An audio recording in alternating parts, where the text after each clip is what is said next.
To replace the fuse on any of our units, on the bottom of our machine next to the power switch, there's a little tab, and you'll need a screwdriver. And you go underneath that tab. I like to put my finger for pressure, and then just kind of pop this tab up.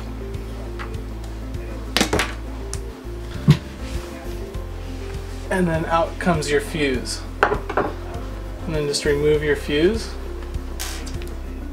put your new one, and replace the cap.